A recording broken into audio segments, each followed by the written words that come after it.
Hello and welcome to Paul versus the Paranormal. Hello and welcome. My name is Paul, joined once again by Rob. Hello. And we're jumping into Lady Ghosts Part 2. Oh, Lady Ghosts!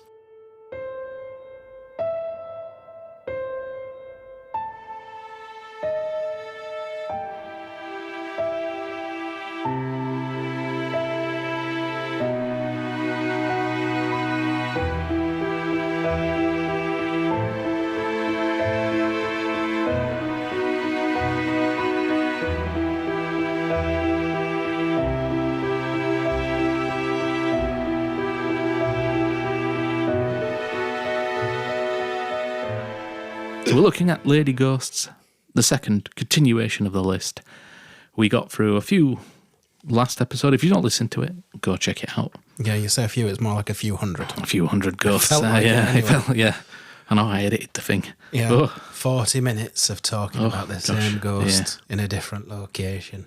Yeah, the same lady in the same white dress, elsewhere, everywhere, Yeah. but somehow different. So we're now moving on to ladies in different colour dresses. We have grey, brown and reds. Some with sequins, some without. Some with tap dancing shoes, maybe? Ballet pumps. Maybe. Who knows? The footwear, I don't believe, is mentioned in most of these situations. Well, do many ghosts actually have feet? Usually they just kind of float around. Yes. That's an episode for another day. Ghost shoes. Ghost feet. Ghost feet, yeah. No, so we're moving on to grey ladies for the first part of the list. So grey lady ghosts are known throughout the British Isles.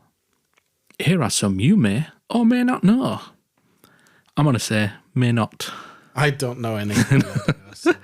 So there's the Cambridge Military Hospital in Aldershot, Hampshire. From its opening in 1879 to its closure in 1996, the Cambridge Military Hospital in Aldershot has seen to injured soldiers wounded in battle. For well over a century, the hospital treated many soldiers, and countless soldiers also passed away there. Yeah. Today, the hospital sits abandoned, with the echoes of its past still being heard today. Several ghosts are said to haunt the hospital, but one has been encountered more than the rest. The Grey Lady. And what is the Grey Lady? So the Grey Lady of Cambridge Military Hospital, she's been seen wandering the top floor between wards 10 and 14.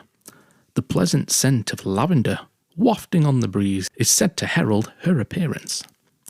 The Grey Lady is believed to be a member of Queen Alexandra's Royal Army Nursing Corps. While going about seeing to the wounded, the faithful young nurse made a dreadful error.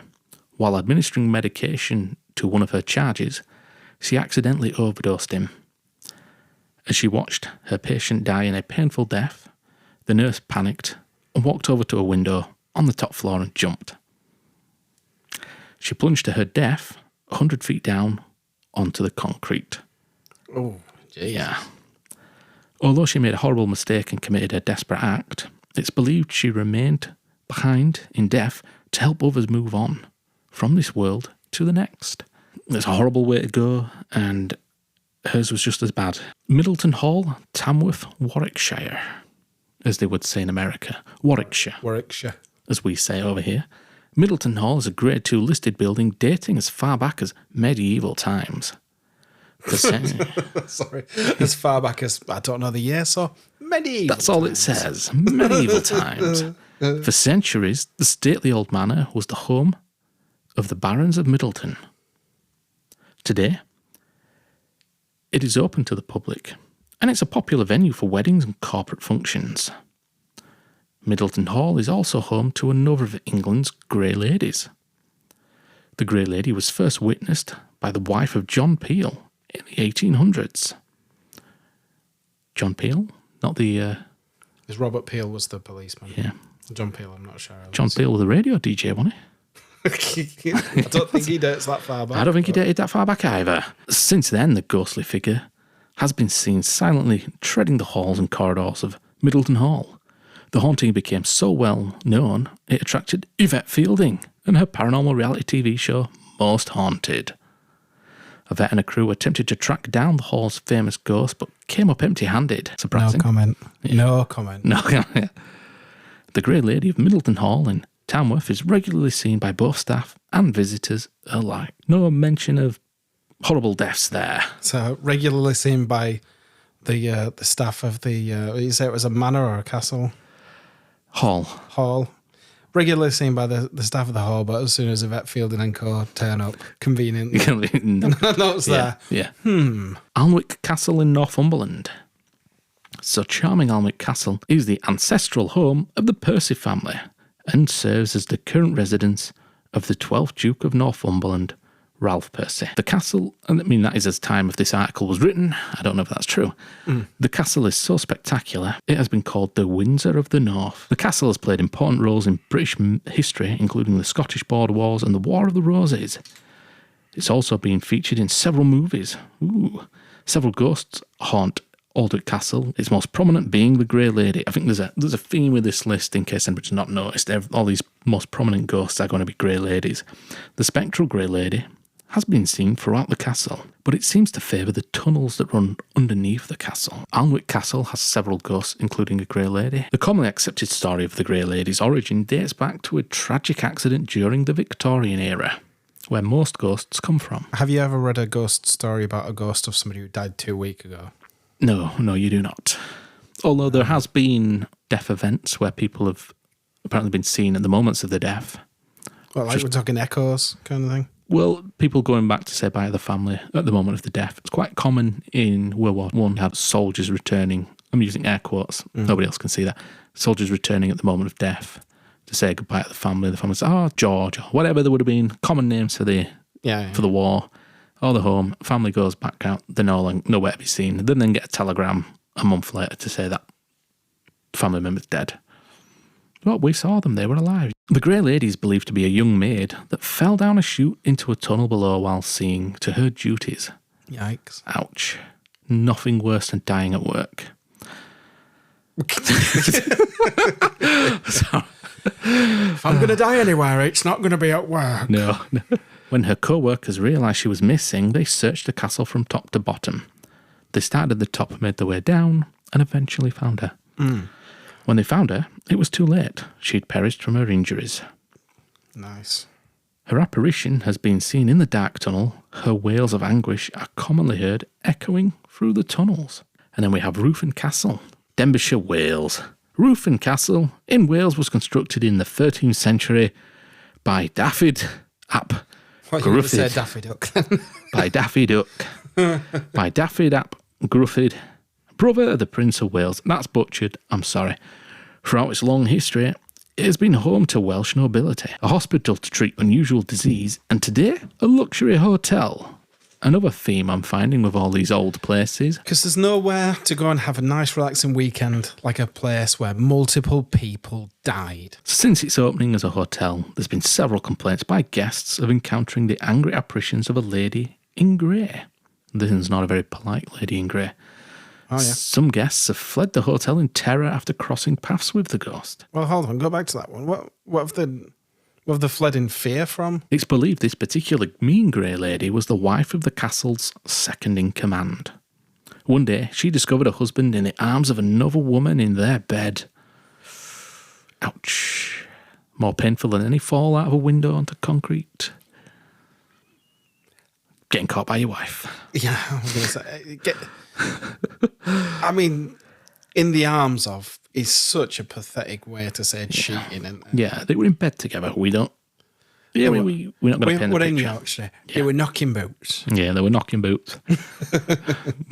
An unearthly rage came across her, and she was driven instantly mad by her husband's betrayal. She reportedly grabbed a freshly sharpened axe and hacked the lovers to death. Wow, okay. Her husband and His woman friend. wow. It's a good job we were second in commander of that place. Had been. Yeah.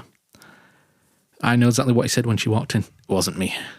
The blood saturated the bed and covered the floor.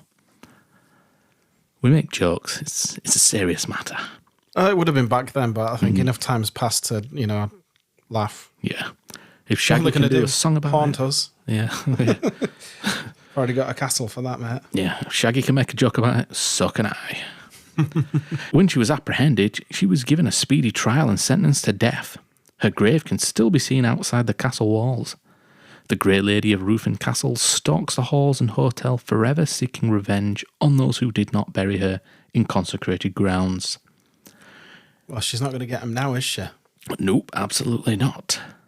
Just give up and move on. They'll all be long dead by now. Yeah. And then, final Grey Lady is the Hampton Court Palace in London. Of all the Grey Ladies said to haunt England, the Grey Lady of Hampton Court is without a doubt the most famous. Not that famous, I ain't heard of it. Hampton Court is the country's most well-known historical palace and has shaped the country's history on more than one occasion. And of course, it has its own Grey Lady. The Grey Lady of Hampton Court is said to be the restless ghost of Sybil Penn, a woman who faithfully served 4 Tudor monarchs. While nursing Elizabeth I back to health from smallpox, Sybil fell victim to the highly contagious disease and died. Sybil, the Grey Lady of Hampton Court, began haunting the palace in 1829 when her tomb was disturbed during renovations of the church. Sybil forever walks Hampton Court searching for rest in her tomb. Grey Ladies are probably England and Wales's most iconic ghosts. But we do have one other famous, quite popular, famous ghost that most people may know, and that is a brown lady, or a lady in brown, although she's referred to as the Brown Lady of Rainham Hall. Okay. You will probably have seen the photo of this one. So the Brown Lady of Rainham Hall is a ghost that reportedly haunts Rainham Hall in Norfolk, England. It's one of the most famous hauntings in the United Kingdom when photographers from Country Life magazine claim to have captured her image. The Brown Lady is so named because of the brown dress she's claimed to be wearing. Now, according to legend, the Brown Lady of Rainham Hall is the ghost of Dorothy Walpole, who lived between 1686 and 1726 and is the sister of Robert Walpole, generally regarded as the first Prime Minister of Great Britain. No, I mean, I recognise the name Walpole. I know the when name. you said it, I was like, that seems familiar. Yeah. She was the second wife of Charles Townshend, second Viscount Townshend, who was notorious for his violent temper. You see where this is going? Yeah. There's a man involved. Yeah, I'm going to guess he's the creator of this Lady in Brown. Probably the reason, yeah. So the story behind that, when Townshend discovered that his wife had committed adultery with Lord Wharton. Had she? I don't know. Doesn't say. Oh, okay. Just says he had discovered it. Let's just assume she has. Right. He punished her by locking her in her room in the family home. And tell me he didn't feed her pieces of Lord Water. No, I don't think so. That was the Brazilian one, wasn't it? That, yeah. So according to Mary Wortley Montagu, Dorothy was in fact entrapped by the Countess of Wharton. She invited Dorothy over to stay for a few days, knowing that her husband would never allow her to leave, not even to see her children. She remained at Rainham Hall until her death in 1726 from smallpox. You'll likely have seen the photo of the Brown Lady of Rainham Hall. It shows a ghostly figure on the stairs and was taken by Captain Hubert C. Provand and appeared in Country Life magazine in 1936. Have a quick Google now. We'll wait. Yes. Brown Lady of Rainham Hall. Ah, is it? You'll have seen the photo before. I mean, that looks more like a ray of light hitting something. I'll be honest, I think it was debunked as being light at some point. Or it was claimed it's just light on the stairs. I mean, it's or light hitting a long something. exposure or something. Yeah, it's light hitting something, but I mean, I wouldn't say I'd be utterly convinced that's a ghost. Yeah. There is something about the stairs not lining up as well somewhere. I mean, in all fairness, the actual pictures of Dorothy Walpole look nothing like the lady on the stairs. It or looks the ghost more like on the the classic stairs. sort of vision of Mary. And then we're moving on now to Red Ladies, or Ladies in Red. Ladies in Red. Cue Christa Burr. So a lady in red, or a red lady, is a type of female ghost, similar to the white lady, but according to legend is more specifically attributed to a jilted lover, killed in a fit of passion, or a woman of vanity. Such a figure is thereby seen as a victim of objectification. In all cases, ladies in red are wearing a scarlet or a blood red dress. She's said to have a typical friendly disposition with a story attached to historic hotels, theatres and other public places with high frequency of reports. So we've got a few from the US here. So in the northeast of the United States, accounts of a lady in red have been told by actors and guests at the Ghostlight Theatre in Amherst, New York. On Wilkes University in Wilkes-Barre, Pennsylvania, the Workers Building is reportedly haunted by a lady in red that, according to one witness, appears real until vanishing. The South, a lady in red has been reported haunting Wrexham Hall in Chesterfield, Virginia, where it is believed to be Susanna Walthall. The book Chesterfield County Chronicles relates that this woman is seen sitting on the porch and that her footsteps can be heard. Rocking chairs move on their own and doors open and close. The Red Lady of Huntingdon College in Montgomery, Alabama, was a former student and mainly wore red. Her ghost is said to linger in the corridors and further inspired an annual run by students called the Red Lady Run. And do any of these have like origin stories for these ghosts? Looking at this list, no, not many of them do. A lady in red at the Gladstone Inn has been the subject of multiple reports and oral histories in Black Mountain, North Carolina, and whose story is included in their local walking tours. In Charleston, South Carolina, near Dock Street Theatre, a lady in red is said to be the ghost of Nettie Dickerson, a prostitute. Oh, it gets me every time. A prostitute who frequented the Planters Hotel, now the historic French Quarter building. According to legend, she worked as a clerk in the nearby St. Philip's Church while visiting the hotel at night. At the age of 25, she was standing in her red dress on the balcony of the hotel during a storm when she was struck by lightning and killed. Well, So that wasn't a man does bad, no, woman dying, rage that kind of... It's kind of scenario. It's the exception that proves the rule. Wait, isn't it? Oh, nope. The Rawls Hotel in Enterprise, Alabama, cool name, is reportedly haunted by a lady in red that was shoved from the balcony to her death. No mention of a man, let's just assume it's a man. It usually is. Midwest. Visitors of the National House Inn Bed and Breakfast in Marshall, Michigan have reported seeing a lady in red on the front staircase. In Chicago's Drake Hotel, a jealous woman wearing a blood-red dress took her life after jumping from the 10th floor, or the roof, as accounts vary. Guests claim to see her in her last steps from the Gold Coast Room, the Palm Court, and on the 10th floor. A lady in red is said to haunt Illinois Wesleyan University's Kemp Hall. The mansion was once owned by the prosperous DeMonge family, whose matriarch died only after a year in the house. Her reflection is reportedly seen on certain evenings in a full-length mirror off the top steps of the second floor, where she is preparing herself for a grand ball. No man again? Again, no mention. Yeah. In Madison, Indiana, the Civil War era Lanier Mansion references on their walking tour a lady in red disturbing the grounds. So there's not really any more information on that one. Digging up, or is she just... That is literally Literally, yeah. The mention on the walking tour, there's a lady in red been disturbing the grounds. Okay. What's she been doing? Just general disturbances. She's been ruining the roses. Yeah. Now this next one sounds familiar. The 5th floor of the Mizpah Hotel in Nevada. Oh, yes. This one is familiar. Yes. Is known for a lady in red known as Rose, her prostitute name, who died at the hands of a jealous lover. Rose's real name was Evelyn Mae Johnston. Reportedly, in the suite named for her, she is known to whisper in men's ears and leave pearls from her broken necklace on guests' pillows. So, if you stay at that hotel and there looks to be a mint on the pillow, Check it's don't not eat a it. pearl. It's potentially a pearl. Yeah. Might be worth something. Yeah, I was going to say it could be worth a bit of money, or, it could be good to repair that old pearl necklace that you broke. Blake Street Vault in Denver is said to have a resident lady in red, referred to as Lydia, who was a saloon girl from the 1860s. She is allegedly seen in the shadows of its basement and the sound of her high heels walk across its floorboards. Lydia is said to have been murdered by an enraged male patron, man again, of the saloon. Man. Yeah. While one story explains she was pushed by him down the staircase. The lady in red is said to frequent the spirit room of the Connor Hotel in Jerome, Arizona. So this is a new location to the last one. Jerome.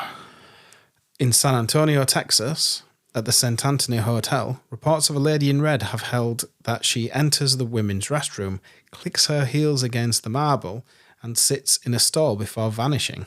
The Texas state capitol in Austin has its own lady in red sighting and is rumoured to be the ghost of a woman that was having an affair with a man that worked on the 3rd floor. California, Truckee. Truck E, as in a truck with an E letter E on it, or? It just says Truckee, like the word truck with double E on the end. Oh, Truckee. So I think it's a place. Truckee, California. Yeah. Features a lady in red on their ghost walk.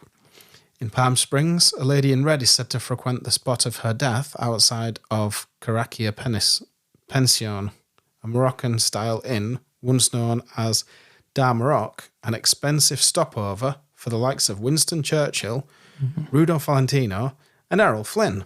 Ah. At the Mendocino Hotel, a lady in red is said to haunt the establishment, having died in a car accident on her honeymoon. The winding McEwen Road to Burlington Hotel in Port Costa lays claim to a lady in red that allegedly worked on the premises when it was a bordello in the 1800s. Northwest. The Moran Mansion in Orcas Island, Washington, is allegedly haunted by a lady in red who is believed to be the spirit of Alice Goodfellow Ream, the eccentric wife of the mansion's second owner, Donald Ream. Ah. It's R-H-E-E-M, so I'm saying Ream. Haram. Ream. Canada, in Vancouver, there is said to be the spirit of a woman named Jenny Pearl Cox, a socialite who died in a car accident in 1944, by the doors of the Fairmont Hotel, Vancouver. The First Ontario Concert Hall, informally known as Hamilton Place, in Hamilton, Ontario, is said to be haunted by a lady in red that also weeps red tears. She has been reported by both staff and theatre-goers. Toronto's Lower Bay Transit Station has been closed since 1966, but has numerous reports of a lady in red. According to witnesses, the ghost appears distraught as it glides without feet or eyes. Answers the point about the shoes. Furthermore, workers who claim to have seen her have refused to go back to work in the tunnel. United Kingdom and Ireland. I'm not going to do it. A lady in red is said to walk around the Church of St. Nicholas in Pluckley, England, since the 12th century. Leap Castle is claimed to be haunted by a red lady who is holding a dagger. Sounds a bit Cluedo to me. It is reported she committed suicide. No, it was the Colonel. On the historic site of Greenbank House in Glasgow, Scotland, a lady in red is said to haunt the gardens with the phantom of a large dog. I like that it says United Kingdom and Ireland. It's England, Scotland. And then it goes on to Asia. In Malacca, a lady in red has been reported on the 9th floor of a 9-storey apartments in Little India, Malacca. The area is known for jumpers. Not jumpers that you wear, I mean people jumping off things, right, is what I'm assuming it's talking about. It's known for nine nice stories. cashmere sweaters. In Thailand, there is a story of a lady in red that is believed to be a spirit who drowned in the Bang Pakong River. Witnesses claim to see her while driving their cars across the bridge of the Bang Pakong River at night. Yeah, there is one other spirit that's not been mentioned throughout the entire list. Is it the one at Bowling Hall? No, it's the Banshee. So the Banshee. So usually that is a lady in a white dress. I say usually a lady in a white dress is a female spirit, but she's not really a ghost that haunts anywhere. The Banshee is a deaf omen. It's said that if you hear the wailing of a Banshee, someone close to you, or yourself, will die within 12 months. Right. And what does this sound like, this wailing of a banshee? Are we talking like a scream, a cry kind of? Have you ever heard any cats crying outside at night? All the time. It's probably kind of like that. I've never heard a banshee wail, but I would imagine it's like that, but I'm assuming worse. stories will say that, the sound of a banshee is sort of like this. It's horrible. So a banshee is a female spirit in Irish folklore who heralds the death of a family member, usually by screaming, wailing, shrieking, or keening. Or what? Keening. What does keening mean? Keening is a traditional form of vocal lament for the dead in Gaelic Celtic Oh, traditions. Okay, cool. Known to have taken place in Ireland and Scotland. Sometimes she has long streaming hair, which she may be seen combing, with some legend specifying she can only keen while combing her hair. She wears a grey cloak over a green dress, and her eyes are red from continual weeping. She may be dressed in white with red hair and a ghastly complexion, according to first-hand accounts by some witnesses. So she can be wearing green, grey or white. So I think that should cover it for female spirits. For lady ghosts, I think we'll call that it anyway, because it's been quite about 45 minutes recording at this point, which will probably be about 20 minutes for you guys. Yeah, we'll cut it down because there's been a lot of... There's a big long section that Rob read that you haven't heard. Yes. It was terrible reading. Pronunciation was... it was not on fleek. It was about red ladies, but all I could think of was Krista Burr. But yeah, that is it for Lady Ghosts. We will be back in another episode at some point in the future. It's taken about a month between episodes at the moment. As always, I'm Paul. I'm Rob. And this has been Paul vs. the Paranormal. Featuring Rob. Thank you very much for joining us, and we'll catch you all on the next